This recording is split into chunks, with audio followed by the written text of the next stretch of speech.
اعوذ باللہ من الشیطان الرجیم بسم اللہ الرحمن الرحیم قال تبارک اللہ تعالی فی القرآن المجید والفرقان الحمید بسم اللہ الرحمن الرحیم ان الدین عند اللہ الاسلام صدق اللہ المولانا العظیم نحمدہ ونصلی علی رسولہ الکریم اما بعد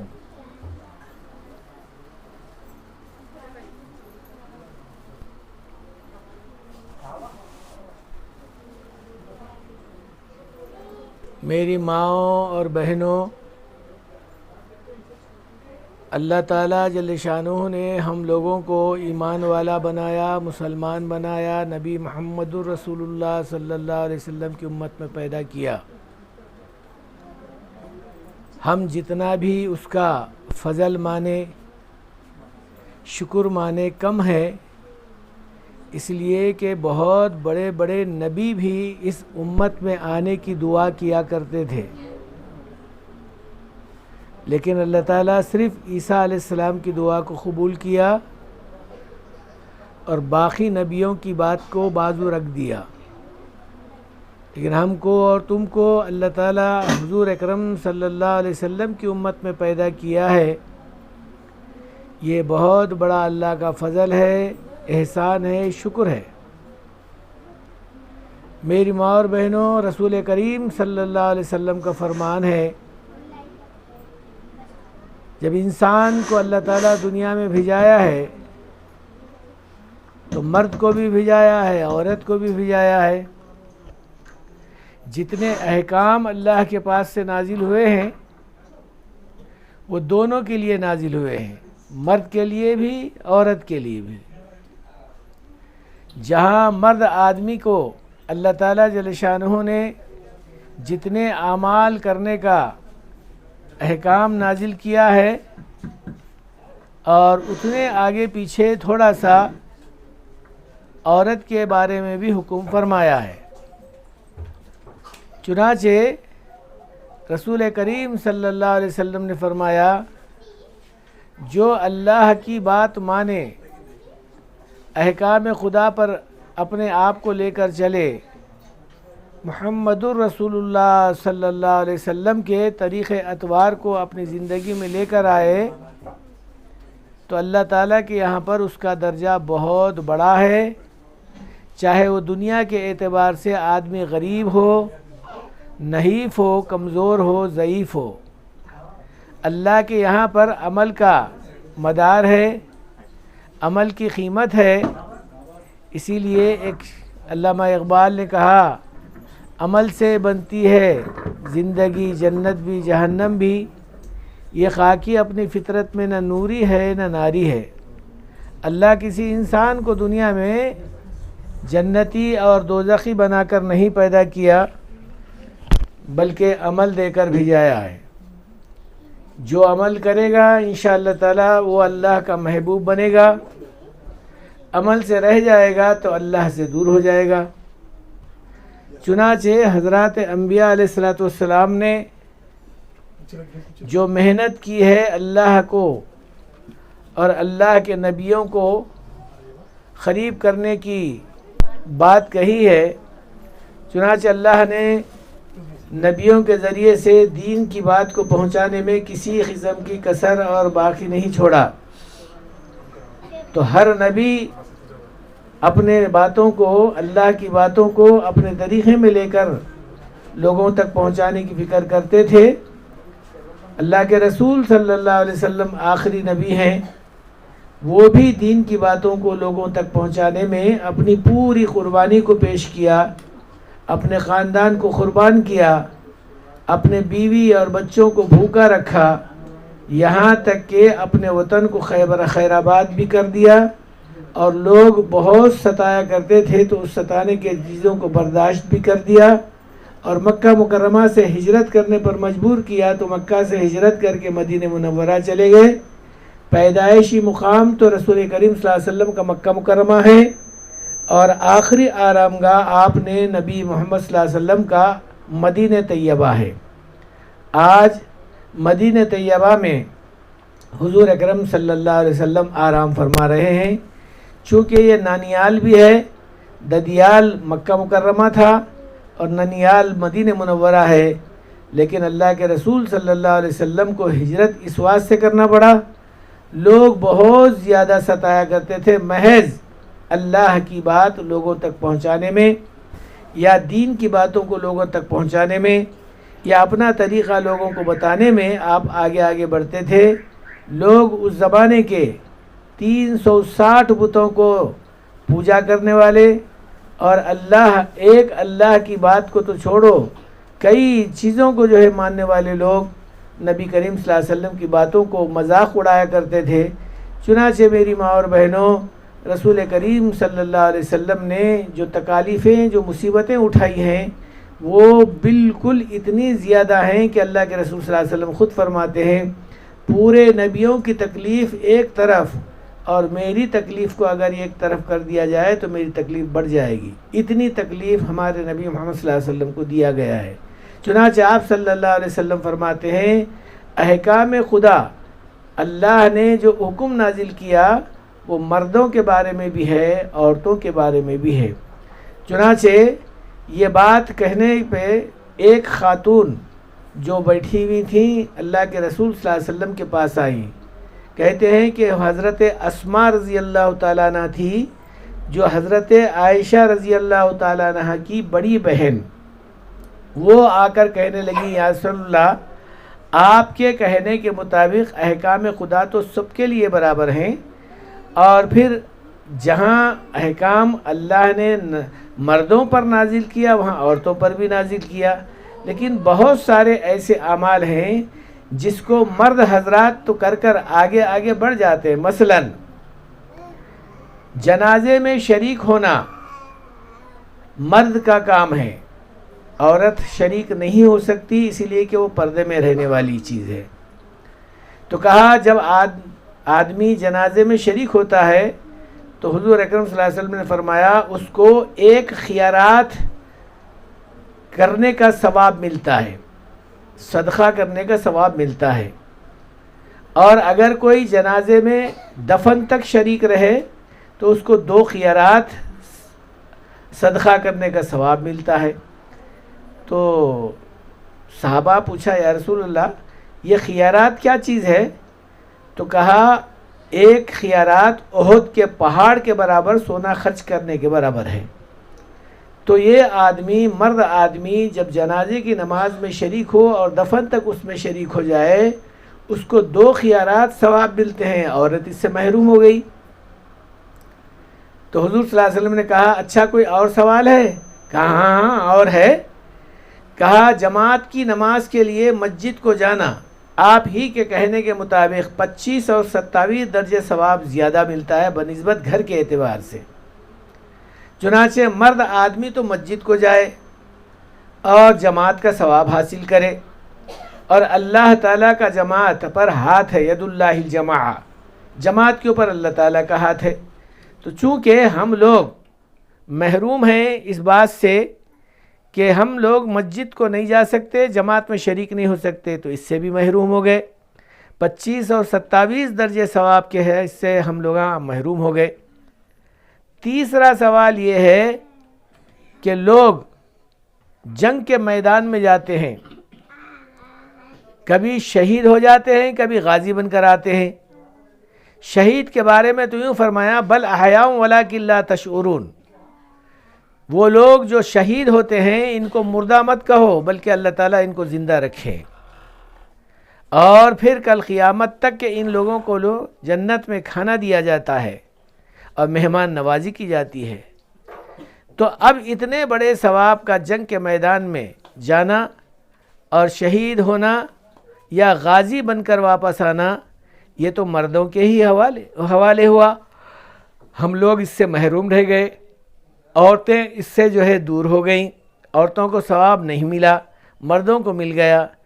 چوتھا سوال یہ ہے کہ لوگ عید کی نماز کو جاتے ہیں۔ عیدگاہ میں سارے کے سارے لوگوں کی نمازیں عیدگاہ میں عید کے دن ہوتی ہیں، اور عورتوں کے لیے عید کی نماز نہیں ہے۔ وہ گھر میں بیٹھ کر اگر پڑھ لیتی ہیں تو دو رکعت نماز پڑھ لیے، یہ الگ بات ہے، لیکن ان کے اوپر عید کی نماز نہیں ہے۔ تو کہا اللہ کے رسول صلی اللہ علیہ وسلم نے فرمایا جو آدمی عیدگاہ کو جائے اور پھر عیدگاہ میں نماز ادا کرے، جب واپس آ جائے تو اس کے گناہ ایسے ہی دھل جاتے ہیں جیسا آج ہی وہ ماں کے پیٹ سے پیدا ہوا ہے۔ عرفات کے میدان سے جیسا واپس ہونے پر آدمی کے گناہ ختم ہو جاتے ہیں، عیدگاہ سے واپس لوٹنے پر اللہ تعالیٰ اس کے گناہ کو معاف کر دیتے ہیں۔ تو حضور اکرم صلی اللہ علیہ وسلم سے یہ خاتون نے کہا یا رسول اللہ، ان باتوں کا جو ہے سوال میں اپنے ماں بہنوں سے پوچھ کر ان کی اجازت لے کر آئی ہوں، آپ اس کا جواب دیجئے۔ رسول کریم صلی اللہ علیہ وسلم نے عورتوں سے بھی کہا، وہ آنے والی خاتون سے یعنی اسماء رضی اللہ تعالیٰ عنہ سے بھی کہا، باقی جو مرد حضرات بات سن رہے تھے ان سے بھی کہا بھائی سن لو، یہ عورت یعنی یہ اسماء حضرت خاتون نے کتنے اچھے سوالات کری ہے، ماشاءاللہ ان کے سوالات کا جواب ابھی میں آپ کو دے رہا ہوں، آپ سن لیجئے۔ چنانچہ رسول کریم صلی اللہ علیہ وسلم نے فرمایا اللہ تعالیٰ مرد آدمی کو باہر کی محنت کرنے کے لیے بنایا، عورت کو گھر کی چودیواری کے اندر رہ کر اللہ کی عبادت کرنے کے لیے کہا۔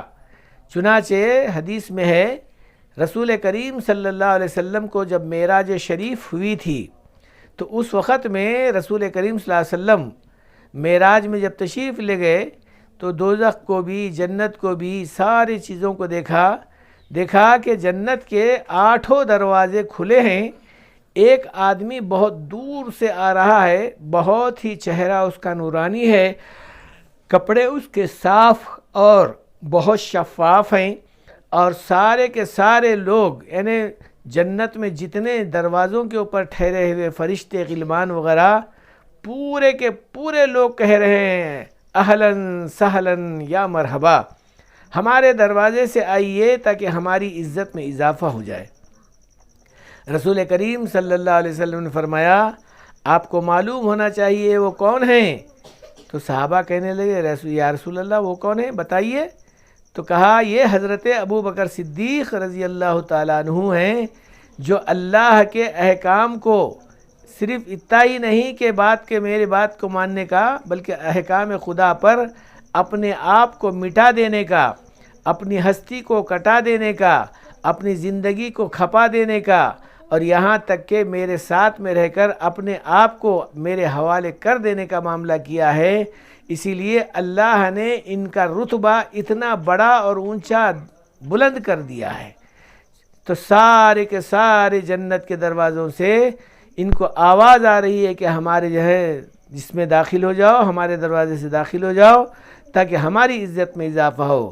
کہا یہ مردوں کے اندر صرف ابو بکر صدیق رضی اللہ تعالیٰ عنہ کا ہی یہ درجہ ہے، لیکن اللہ کے رسول صلی اللہ علیہ وسلم نے فرمایا اے بہنوں، اے ماؤں، ذرا سن لو اچھی طرح سے، اللہ نے جہاں مرد آدمی کے لیے کتنی کوشش کے بعد میں اس کو جنت کے دروازوں میں سے جانے کا موقع دیا، یا صرف جنت میں جانے کا حصہ حضرت ابو بکر صدیق رضی اللہ تعالیٰ عنہ کے حق میں لکھ دیا، لیکن عورتوں کے بارے میں فرمایا اگر کوئی ماں بہن اپنی چودیواری میں بیٹھ کر، عورت کے معنی ہی چھپنے کے ہیں، ہم عورت عورت عورت جو بول رہے ہیں، عورت یہ لفظ عربی لفظ ہے، یہ عورت کے معنی چھپنے کے ہیں، کہا اپنے آپ کو بھی چھپانا، اپنے جسم کو بھی چھپانا، اپنے آواز کو بھی چھپانا، بہرحال بہت ساری باتیں ہیں جو عورت کی چھپی ہوئی ہونے کہ اپنے جسم کو بھی چھپانا ہے، انہیں گھر کی چودیواری کے اندر رہ کر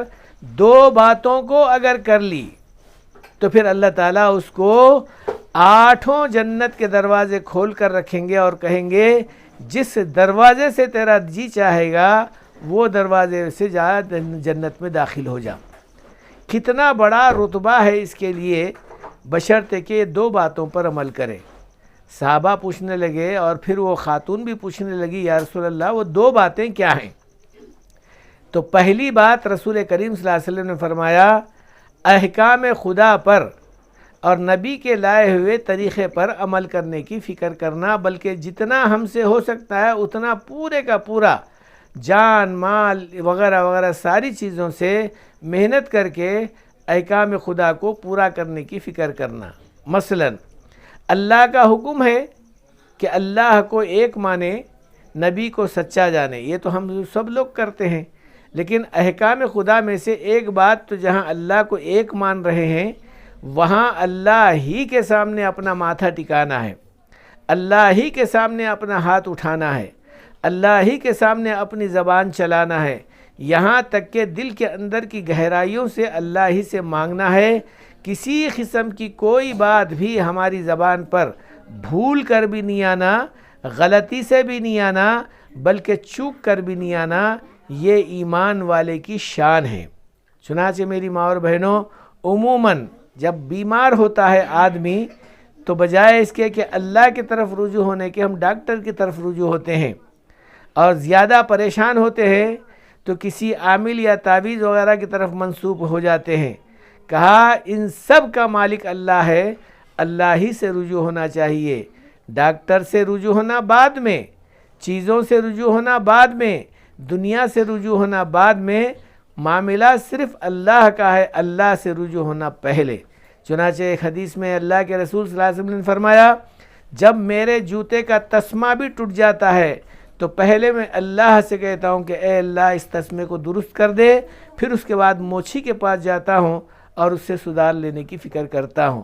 اسی طرح سے دنیا کی چیزوں کا جو معاملہ ہے انسان کو چونکہ ضرورت پڑتی ہے، یہ ضرورت مند ہے اور یہ ضرورت کا خوگرو ہے، اسی لیے چیزوں کا جو ہے معاملہ اس کے ساتھ میں لگا ہوا ہے۔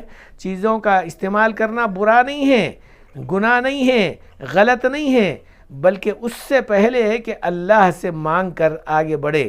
چنانچہ میری ماں اور بہنوں، بہت ساری چیزیں ہماری ماں بہنوں کے اندر یہ غلط فہمی میں آ جاتی ہیں کہ بھئی ہم لوگ کسی کام کو کرنے لگتے ہیں، اللہ کا نام لینے کے بجائے کسی اور کی طرف منسوب ہوتے ہیں۔ یہ ہمارا خیال بالکل نادان ہے، غلط ہے۔ چنانچہ ہر کام کے اندر اللہ کے رسول صلی اللہ علیہ وسلم نے فرمایا اللہ کا نام لو تو برکت کا معاملہ ہوگا، جیسا کہ جب کوئی کھانا کھاتے ہیں تو بسم اللہ ہی پڑھتا ہے، اور جب کا آدمی آرام کرتا ہے تو اللہ کا نام لے کر سو جاتا ہے، جیسا دعا ہے بسم اللہ توکلت علی اللہ، گھر سے باہر نکلنے کی دعا ہے، بسم اللہ الرحمن الرحیم یہ کھانے کے اوپر کی دعا ہے، چنانچہ کھانے کے بعد کی دعا، کھانے پیشاب پیخانے کی، یعنی ہر وہ چیز کی دعا اللہ تعالیٰ نے اپنے نام کے ساتھ منسوب کیا ہے۔ تو میری ماں اور بہنوں، جب ہر وہ چیز کے اندر اللہ کا نام لیا جاتا ہے تو فرمایا جس کام کے اوپر جس چیز کے اندر اللہ کا نام نہیں لیا جاتا وہ بے برکتی کا مسئلہ بنتا ہے۔ آج ہمارے مکانوں میں بے برکتی کا جو سبب چل رہا ہے وہ اللہ کا نام نہ لینے سے چل رہا ہے۔ اللہ کا نام لے کر اگر ہم لوگ کام کریں تو انشاءاللہ اللہ کی طرف سے برکت کا معاملہ ہوتا ہے۔ ہمارے پاس ایک جماعت آئی تھی گنٹور والی، تو اس میں کہنے لگے بڑے میاں جب ہم یہ بات کو جو ہے سامنے رکھے اپنے خواتین اور عورتوں کے تو وہ بیچاریاں بسم اللہ الرحمن الرحیم سیکھ لی۔ کہا کہ بسم اللہ الرحمن الرحیم بولتے ہوئے وہ ہر کام کو کرنے والی بنتی تھی۔ ایک مرتبہ دال چولہے پہ رکھی یا کچھ چیز بگارنے کے لیے چولہے پہ رکھی، تیل ڈال دی، اور پھر جب زیادہ جل گیا، چونکہ وہ جھوپڑ پٹی تھی، اور جب زیادہ جل گیا تو بگار جب ڈالنے کے لیے گئی تو ایک دم سے آگ اٹھی اور جھوپڑ پٹی جل گئی۔ تو کہنے لگے کہ وہ شوہر جب آیا تو کہا دیکھو جی تمہارا بسم اللہ ہماری جھوپڑی کو جلا دیا، کہاں تک صحیح ہے تمہارا بسم اللہ؟ کہا کہ ارے اللہ کی بندی، تو جو کام کر رہی ہے وہ تو بسم اللہ کے ساتھ اچھا تو ہے، لیکن تیرا ایک طریقہ ہے جو کام کرنے کا، وہ کا طریقہ بھی تو اختیار کرنا چاہیے نا، تو بسم اللہ جا کے بس جھوپڑی کو کوئی جلائیں گا؟ تو میری ماں اور بہنوں، بہرحال آدمی اس بات کی کوشش کرے کہ طریقہ نبی کو بھی اختیار کرے، حالات کو بھی سامنے رکھے۔ چنانچہ رسول کریم صلی اللہ علیہ وسلم نے فرمایا ہر وہ کام اللہ کے نام کے ساتھ ہو، اللہ ہی کے ساتھ ہمارا معاملہ ہو، روابط ہو، یہاں تک کہ محبت بھی اگر کر رہے ہیں تو ہم اللہ کے ساتھ میں محبت کریں، تعلقات اگر جوڑ رہے ہیں تو اللہ کے ساتھ جوڑیں۔ یہ ہے اصل میں ایمان، جسے ہم کہیں لا الہ الا اللہ۔ اب رہا محمد الرسول اللہ، محمد الرسول اللہ ہے کہ اللہ کے رسول صلی اللہ علیہ وسلم کا طریقہ ہماری زندگی میں، اپنی جو ہے ہر وہ کام کے اندر ہمارے نبی کا طریقہ اختیار کرے، کھانے میں، پینے میں، سو جانے میں، اٹھنے بیٹھنے میں، چلنے پھرنے میں، ہر جگہ پر ہم اپنے نبی کے طریقے کو دیکھیں۔ کھانا کھاتے وقت میں ہاتھ دھو لے کر کھائے، بیٹھ کر کھائے، سامنے سے کھائے، بسم اللہ بول کر کھائے، اور پھر کھانے کے اندر کسی قسم کا عیب نہ لگائے، بلکہ اللہ تعالیٰ جو دیا ہے رزق، وہ اپنے رزق سمجھ کر، اللہ کی طرف سے نعمت سمجھ کر کھائے۔ تو میری ماں اور بہنوں، یہ ہر وہ طریقہ ہمارے نبی کا اگر اختیار کیا جائے تو پھر اللہ تعالیٰ فرماتے ہیں یہ لا الہ الا اللہ محمد رسول اللہ پر عمل کرنے والی یہ عورت بہت ہی صاف ستھری ہوگی۔ اور پھر احکام خدا میں سے یہ پہلا حکم ہے۔ اب جو دوسرا حکم ہے وہ اللہ کی عبادت کا، یعنی نماز کا ہے، روزے کا ہے، زکوٰۃ کا ہے، حج کا ہے۔ یہ اللہ کے احکاموں میں سے ایک حکم ہے نماز کا، جہاں ہم نماز کی پرواہ بہت نہیں کرتے، یعنی کم کرتے ہیں۔ نماز کا وقت ہوتا ہے تو ہم جو ہے بہانہ بنا دیتی ہیں کہ بچہ جو ہے پیشاب کر دیا یا کپڑے ہمارے گندے ہیں۔ میری ماں اور بہنوں، تو ہی نہ چاہے تو بہانے ہزار ہیں۔ ہزار باتوں کی ایک بات یہ ہے، ہم اگر چاہتے ہیں تو سب کچھ ہو جاتا ہے۔ حضرت انس رضی اللہ تعالیٰ عنہ کو 150 بچے تھے۔ اب آپ اندازہ لگائے 100 سے زیادہ بچے دفن کر دیے تھے، 150 بچے زندہ تھے، تب کتنے بچے ہوئے ہوں گے، کتنے بیویاں تھے ہوں گے، بہرحال اپنی جگہ پر ہو۔ لیکن کسی وقت میں بھی کسی قسم کی کوئی کوتاہی نہ عورت سے ہوئی نہ مرد سے ہوئی۔ اللہ نے ان لوگوں کا جو ہے درجہ اتنا بلند کیا۔ صحابہ کے بارے میں فرمایا اصحابتی کالنجوم بأیہم اقتدیہم اہتدیہم، میرے صحابہ تاروں کے مانند ہیں، اگر ایک کا بھی دامن تم پکڑ لو گے تو نجات یافتہ ہو جاؤ گے۔ تو میری ماں اور بہنوں، صحابی کا درجہ اتنا بڑا درجہ ہے، صحابیات کا درجہ اتنا بڑا درجہ ہے، سارے انسان مل کر ایک ولی کے درجے کو نہیں پہنچ سکتے، اور سارے ولی مل کر حضرت عبد القادر جیلانی درجے رحمۃ اللہ علیہ کے درجے کو نہیں پہنچ سکتے۔ عبد القادر جیلانی رحمۃ اللہ علیہ اپنی ایک کتاب لکھے ہیں، اس کا نام ہے غنیۃ الطالبین۔ اس میں لکھا ہے صحابہ جب گھوڑے کے پیٹھ پر بیٹھ کر اللہ کے راستے میں نکلتے تھے، جو ٹاپوؤں سے، یعنی گھوڑوں کے پیروں سے جو دھول اچھلتی تھی، اس کا درجہ بھی مجھے حاصل نہیں ہے۔ تو اندازہ لگائیے کتنا بڑا درجہ ہوگا صحابہ کرام رضی اللہ تعالیٰ عنہ کا۔ تو ایسی صحابیات حضرات صحابہ رضی اللہ تعالیٰ عنہم کی جو ہے بیویاں، اللہ تعالیٰ ان لوگوں سے راضی ہوا جس کو قرآن نے کہا رضی اللہ تعالیٰ عنہم ورضوا عنہ، اللہ ان سے راضی ہو گیا، کبھی ناراض ہونے کا کوئی سوال ہی نہیں پیدا ہوتا۔ تو نماز کا چھوڑنا تو بہت دور کی بات ہے، نماز کے بارے میں کبھی کسی قسم کی کوتاہی نہیں ہوتی تھی۔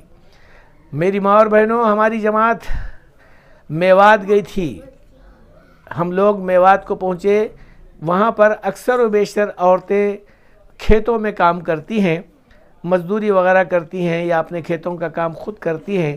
جب ہم پہنچے تو چھوٹے چھوٹے بچے ہمارے پاس بھاگ کر آئے، کہنے لگے امیر صاحب تمہارا بیگ ہمارے کو دے دو، ہم لے کر چلتے ہیں۔ ارے بھائی چھوٹے چھوٹے بچے ہو، تم لوگوں کو کیا جو ہے اتنی تکلیف کرنی ہے؟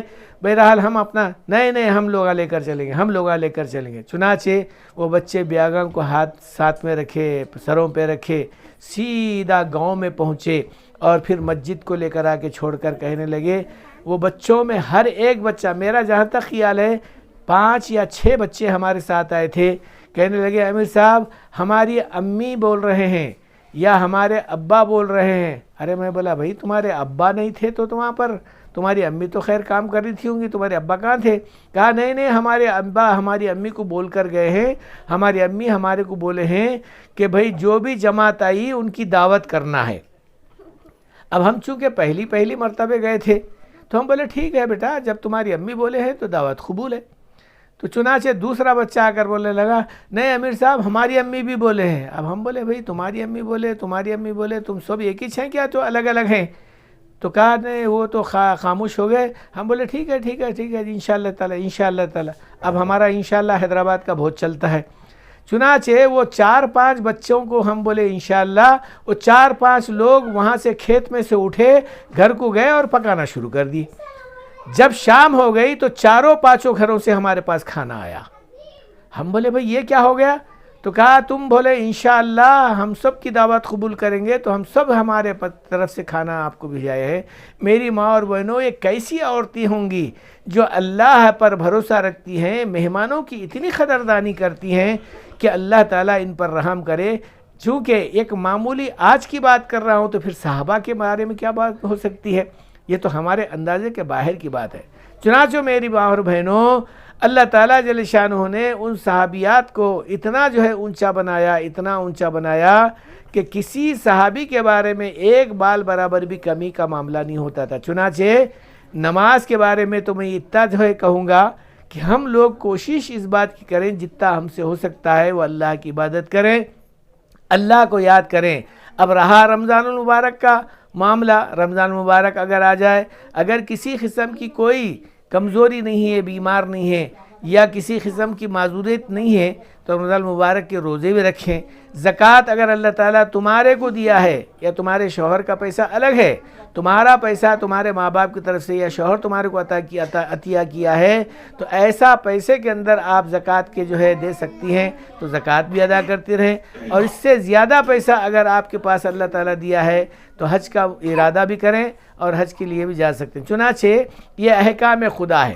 رسول کریم صلی اللہ علیہ وسلم نے حضرت اسماء رضی اللہ تعالیٰ سے فرمایا کہ اے اسماء سن لے، احکام خدا کو پورا کر لے. یہ پہلا نمبر ہے، یعنی ایک بات ہے، 2 باتوں کو کرنے کے لیے کہا تھا. تو حضرت اسماء رضی اللہ تعالیٰ نے فرماتی ہیں یا رسول اللہ یہ تو بات سمجھ میں آئی کہ احکام خدا کو پورا کرنا یہ تو خیر ہمارا معاملہ ہوا، دوسری بات بتا دیجئے. دوسرا کیا ہے وہ؟ تو اللہ کے رسول صلی اللہ علیہ وسلم نے فرمایا اپنے شوہر کو اگر شادی ہو گئی ہے تو یا شادی نہیں ہوئی ہے تو جو ذمہ دار گھر میں جیسا باپ ہوتا ہے یا بھائی ہوتا ہے ان ذمہ داروں کی بات کو مان کر چلنا یا ان کی خدمت کرنا. یہ 2 باتیں اگر آ جائے تو انشاءاللہ اللہ کے رسول صلی اللہ علیہ وسلم کی زبان مبارک سے بات نکلی ہے کہ اس عورت کے لیے 8 جنت کے دروازے کھولے جائیں گے، جس دروازے سے چاہے وہ داخل ہو جائے جنت کے اندر. میری ماں اور بہنوں رسول کریم صلی اللہ علیہ وسلم نے شوہر کے بارے میں بڑی تاکید. ہمارے پاس بہت کوتاہی ہوتی ہے، ہم سمجھتے ہیں کہ شوہر تو آج کل کا ماحول کچھ الگ ہی بن گیا ہے. شوہر ملزم ہمارے اب میں تعویذیں وغیرہ دیتا ہوں، اکثر و بیشتر یہاں کے بھی لوگ ہمارے پاس آتے ہیں، مول صاحب تعویذ دے دو. کئی کی تعویذ؟ کہا ہماری بات ہمارے مرد نہیں سن رہے. کہا کہ بھئی اچھا کیا کیسی تعویذ دینا؟ کہا ہمارے مرد ہمارے کو بیٹھو بولے تو بیٹھنا، اٹھو بولے تو اٹھنا. اب ایسی کہاں سے لے کر آتے اماں تعویذ ایسی؟ تو اب مرد آدمی کو عورت اگر ایسا جو ہے غلام بنا کر رکھی تو پھر مرد کس کام کا اور پھر خدمت کیسی؟ تو میری ماں اور بہنوں مرد یعنی شوہر کی خدمت کرنا بیوی کا اولین فرض ہے. یعنی گویا احکام خدا کے بعد دوسرا نمبر شوہر کے ساتھ خدمت کا معاملہ ہے. جتنی خدمت آپ شوہر کی کرے، جو اگرچہ کہ وہ شوہر اللہ کی بات نہ مانتا ہو اپنی جگہ پر، لیکن تمہارے ساتھ میں تو معاملہ یہ ہے کہ تم اس کی اتنی خدمت کرنا کہ ایک جگہ رسول کریم صلی اللہ علیہ وسلم نے فرمایا جس عورت نے اپنے شوہر کے بلانے پر نہ گئی ہو، بات ذرا کھول کر سن لے ماں بہنوں، جس مرد کے کہنے پر عورت نہ گئی ہو، اگر اتفاق سے اس رات میں اس طرح سے گزاری کہ شوہر کے کہنے پر نہ گئی ہو تو ساری رات اللہ کے لعنت میں ہوگی وہ. ایک بات. دوسری بات یوں فرمایا اگر عورت خدا نہ کرے اگر رات میں انتقال ہو جائے جو شوہر کی نافرمانی کی، تو چاہے کتنی ہی بڑی ولیہ ہو، کتنی ہی بڑی وہ عابدہ ہو، وہ تو دوزخ ہی کے حوالے ہو جائے گی، جنت کا کوئی مستحق نہیں ہوگی. تو اتنی بڑی جو ہے شوہر کی بات ہے. چنانچہ ایک جگہ لکھا ہے شوہر کو عورت اگر سارے جسم پر داغ پڑ گئے، یعنی تلوار کے کاٹ پڑ گئے، اس تلوار کی کاٹوں میں خون اور پیپ جم گیا، اور پھر عورت اپنی زبان سے چاٹ چاٹ کر اس زخموں کو کم کرتی ہے، تو بھی شوہر کا حق پورا ادا نہیں ہوگا۔ اب رہا مسئلہ تیسرا کہ شوہر کے حکم کو ذرا یہ دیکھ لیں کہ شرع کے موافق ہے یا شرع کے خلاف ہے۔ اگر موافق ہے تو خندہ پیشانی سے اس کو پیش کرنا چاہیے، اگر خلاف ہے، مثلا شوہر بولا جا چوری کر کے لا، جا جہاں کسی ڈاکہ مار کے لا، یا اپنے گھر میں سے جو ہے پیسے اٹھا کر لا، ماں باپ کی، تو میری ماں اور بہنوں یہ شرع کے جو خلاف کام ہوتا ہے یہ بات ناممکن ہے۔ ایک عورت نماز پڑھنے لگی تو شوہر بولے یہ کیا کر رہی ہے؟ کہا نماز پڑھ رہی ہوں۔ نہیں، نماز نہیں پڑھنا۔ تو کہا اگر اللہ کی طرف سے یہ بات معاملہ ہے کہ شوہر کہہ رہا ہے تو اس کو بولنا کہ بھئی نماز کا پڑھنا تو اللہ کا حکم ہے، آپ بول رہے ہیں کہ مت پڑھو، اس میں کیا برائی ہے؟ نہیں بولے میں بول رہا ہوں نہیں پڑھنا، تو کہا دیکھو سمجھانا بجھانا تمہارا کام ہے، یعنی عورتوں کو سمجھا بجھا کر کہ اللہ کی عبادت کرنے میں کسی قسم کی خبات نہیں ہے۔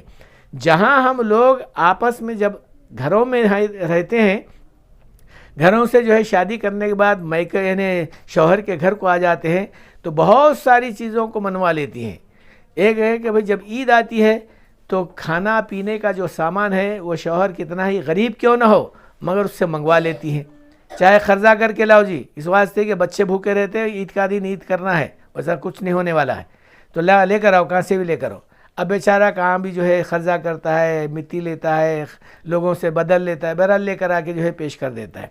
اب کپڑے نہیں ہیں تو کپڑے بھی بنا لیتی ہیں، اور چیزیں نہیں ہیں تو چیزیں بھی منگا لیتی ہیں، اور ذرا مالدار ہے تو پھر کچھ سونے وغیرہ کی چیزیں بھی منگا لیتی ہیں۔ تو کہا عورت کے اندر ایک ایکٹ ہے کہ مرد آدمی کو جھکانے کا، اس کے اندر ایک سلیقہ و طریقہ بھی ہے۔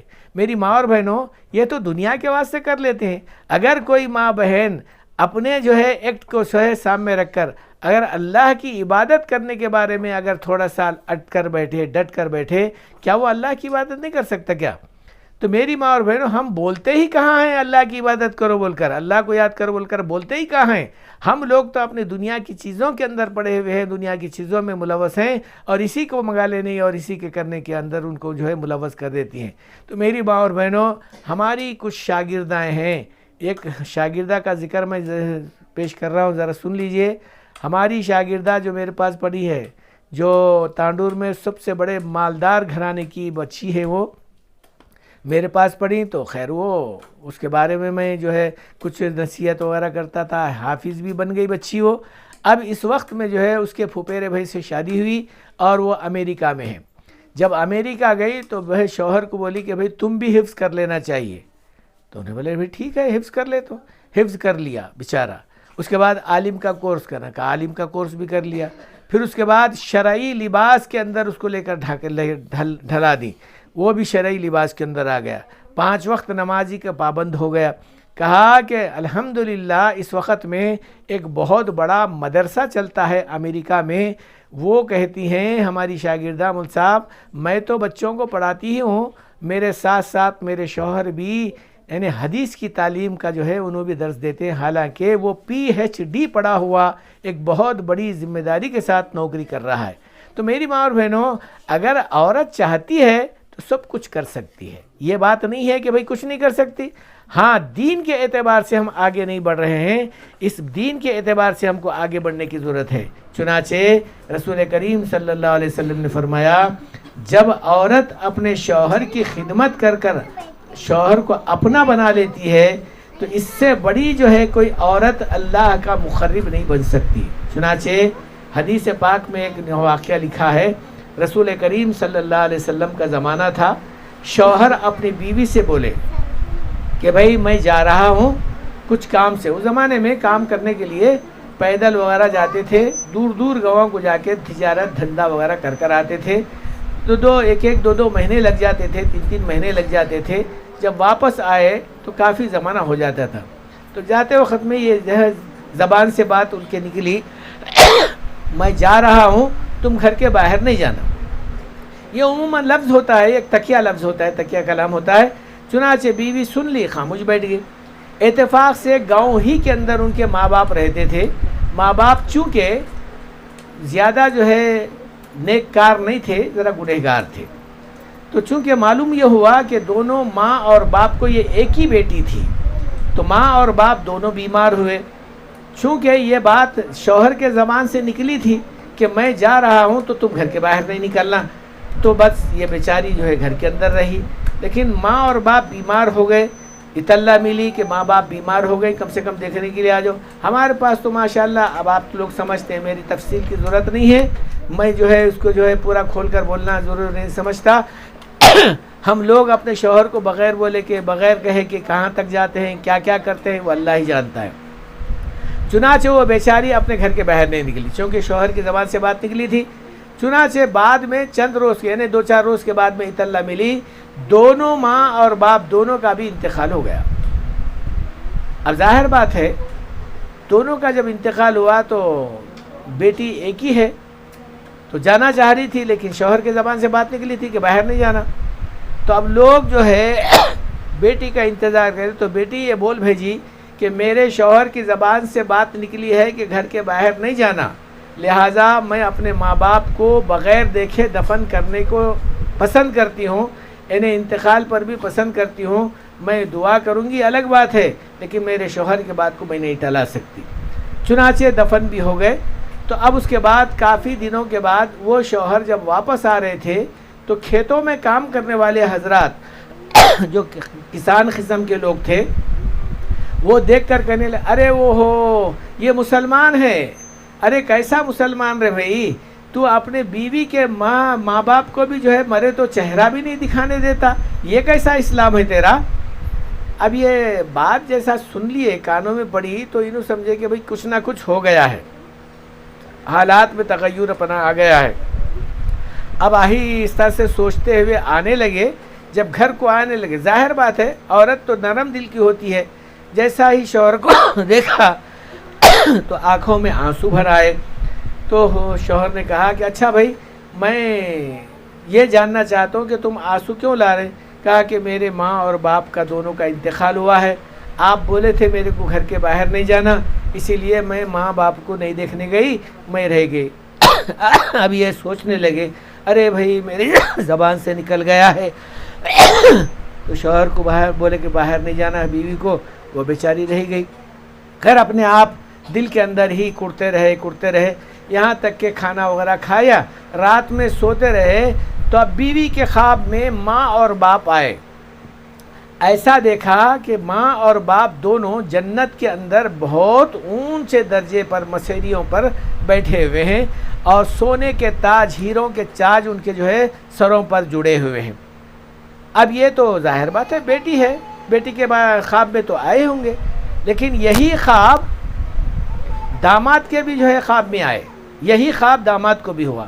جب صبح میں اٹھی تو بیوی کہنے لگی، اجی دیکھو جی، میرے کو رات میں خواب میں ہمارے ماں اور باپ دونوں آئے تھے، ایسا جو ہے جنت کے مسیریوں پر بیٹھے، اور سونے کے تاج، ہیروں کے تاج ان کے جو ہے سروں پر لگے ہوئے، اونچے اونچے مقام پر بیٹھے ہوئے تھے۔ تو شوہر نے کہا، قسم خدا کی مجھے بھی یہی خواب ہوا ہے۔ تو اب چونکہ حضور صلی اللہ علیہ وسلم کا زمانہ موجود تھا، وہاں چلے گئے کہ بھئی حضور صلی اللہ علیہ وسلم کے سامنے سنائیں گے، آخر اللہ کے رسول صلی اللہ علیہ وسلم کیا فرماتے ہیں۔ چنانچہ اب دونوں گئے، اللہ کے رسول صلی اللہ علیہ وسلم سے یہ سارا واقعہ سنائے، تو رسول کریم صلی اللہ علیہ وسلم نے فرمایا، قسم کھا کر میں کہتا ہوں کہ تیرے ماں اور باپ گنہگار تو ضرور تھے، لیکن اللہ تیرے اس خدمت گزاری کی وجہ سے تیرے ماں اور باپ کی دونوں کی بھی مغفرت کر دیا، اور جنت کے اونچے درجوں میں تیرے ماں باپ کو پہنچا دیا۔ تو میری ماں اور بہنوں، کوئی معمولی بات نہیں ہے کہ ماں اور باپ کی جو ہے خدمت کرنا، اور پھر اپنے شوہر کا اس سے زیادہ خیال کرنا، اپنے شوہر کی خدمت کرنا۔ چنانچہ یہ بات آپ کو بھی میں بتا دوں کہ اپنی لڑکیوں کو، اپنے لڑکوں کے ساتھ اپنی لڑکیوں کو بھی دیندار بنائی۔ اگر دیندار نہیں ہوتی تو ظاہر بات ہے یہ کیفیت نہیں ہوتی، چونکہ ہمارے پاس دنیا کا علم سکھانے کا وقت تو ہے، لیکن دین کا علم سکھانے کا وقت بہت کم ہوتا ہے۔ لہٰذا میری ماں اور بہنوں، ماں باپ کی صحیح خدمت، اور پھر اللہ کی صحیح پہچانت، نبی کے سنتوں کی صحیح طرفداری،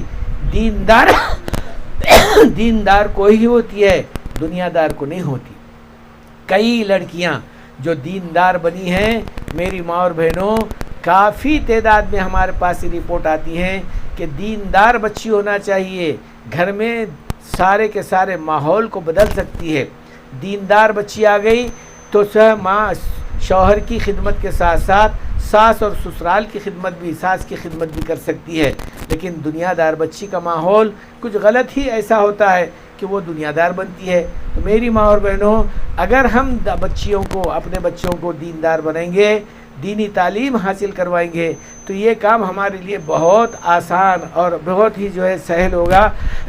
اسی لیے میں یہ گزارش کروں گا کہ ہماری ماں اور بہنیں اپنی بچیوں کو، اپنے بچوں کو دینی تعلیم حاصل کرانے کا ایک جذبہ رکھیں، بلکہ ہم ان لوگوں کو بارے میں فکر کریں اس بات کی کہ وہ دینی تعلیم حاصل کرے۔ اگر کوئی مرد آدمی 15 سال سے بچہ جو ہے بڑا ہوا ہے، اس کی عمر، اس کو سمجھا بجھا کر جماعتوں میں بھیجائیں، اور چھوٹا ہے بچہ تو اس کو الحمدللہ دینی مدرسوں میں شریک کرائے، اور وہ دینی علم حاصل کر کر جب واپس آئے گا تو وہ ماں باپ کی جو ہے قدردانی کرے گا، ماں باپ کی جو ہے خدمت کرے گا، اور دنیا سے اگر جا رہے ہیں تو انشاءاللہ وہی بچہ ہمارے لیے، ہمارے حق میں دعا کرے گا۔ تو بہرحال اللہ کے رسول صلی اللہ علیہ وسلم نے فرمایا یہ 2 باتیں، پہلی بات تو احکام خدا کو پورا کرنا، دوسری بات اگر شوہر ہے تو شوہر کی خدمت کرنا، اگر شوہر نہیں ہے یعنی شادی نہیں ہوئی ہے تو اپنے جو ہے سرپرست یعنی ماں اور باپ یا بھائی، ان لوگوں کی جو ہے بات سن کر اپنی زندگی گزارنا۔ تو ایسی لڑکی کے لیے 8 جنت کے دروازے کھول دیے جائیں گے، جس دروازے سے چاہے وہ لڑکی انشاءاللہ جنت میں داخل ہو جائے گی۔ تو میری ماں اور بہنوں، چونکہ یہ ہمارا جوڑ ہے، اس جوڑ کے اندر عموماً میں بولا کرتا ہوں ہفتے میں 1 مرتبہ کسی ایک گھر میں جمع ہو جائے اور پھر فضائل اعمال کی تعلیم کا جو ہے سلسلہ رکھیں۔ کسی ایک اگر کوئی آ گیا مولوی یا کوئی عالم یا جماعت کا ساتھی تو اس سے مختصر بات کروائیں، ورنہ 5-10 منٹ فضائل اعمال کی تعلیم کرتے رہیں، اور پھر اپنے بچوں کو دینی تعلیم کی طرف رغبت دلائیں، اور پھر بچوں کو عموماً جہاں دینی تعلیم کا جو ہے سلسلہ رکھیں گے آپ انشاءاللہ یہی بچے آگے بڑھ کر دین کی حفاظت کرنے والے بنیں گے۔ کل قیامت کے دن ہماری سفارش بھی کریں گے اور اللہ کے رسول صلی اللہ علیہ وسلم ان پر فخر کریں گے۔ اس لیے میری ماں اور بہنوں، اگر لڑکیاں ہیں تو اپنے گھر میں کوشش کرو کہ دینی تعلیم حاصل کروائے، اگر لڑکے ہیں تو پھر ہمارے اس مدرسے میں، چونکہ ہمارا مدرسہ جو تانور میں ہے، مدرسے تجوید القرآن، وہاں پر بھیجے، کھانا بھی ملے گا انشاءاللہ، کپڑے بھی ملیں گے، کتابیں بھی ملیں گے، اور بچہ جو ہے 6 سال 5-7 سال سے بڑا ہو اور 15-20 سال سے چھوٹا ہو، ایسے بچے کا داخلہ بھی ہو سکتا ہے۔ تو کوشش کریں، نیت کریں اور داخلہ کرانے کی فکر کریں۔ اللہ ہم سب لوگوں کو اس پر عمل کرنے کی توفیق نصیب فرمائے۔ وما علینا الا البلاغ۔ میں دعا کر رہا ہوں، آپ لوگ آمین آہستہ سے کہیں۔ اللہم صلی علی سیدنا شفیعنا نبینا حبیبنا مولانا محمد وعلی آل سیدنا مولانا محمد بارک وسلم۔ اللہم حفظنا من کل بلاء الدنیا وعذاب الآخرہ۔ اللہم ارحم کما ربیانی صغیرہ۔ ربنا رب المقیم الصلاۃ والذریۃ ربنا وتقبل دعا۔ لا الہ الا انت سبحانک انی کنت من الظالمین۔ الف لام میم اللہ لا الہ الا هو الحی القیوم۔ اے اللہ ہمارے اس اجتماع کو قبول فرما، ہمارے اس جوڑ کو قبول فرما، یہاں آنے والی خواتین کو اے اللہ قبول فرما، ان کے گناہوں کو معاف فرما، ان کو دیندار ہونے کی توفیق عطا فرما۔ اے اللہ تیرے احکام کی پابندی کرنے کی، ان کے سرپرستوں کی خدمت کرنے کی توفیق عطا فرما۔ اے اللہ اس گاؤں پر رحمت عامہ نازل فرما، خصوصیت کے ساتھ ان کے جو ہے معاملے کو صحیح فرما، ان کی ہر پریشانی کو دور فرما، مصیبتوں کو ختم فرما، حالات کو درست فرما۔ اے اللہ رسول کریم صلی اللہ علیہ وسلم کے صدقے طفیل میں ہماری دعاؤں کو قبول فرما برحمتک یا ارحم الراحمین، والحمد للہ رب العالمین۔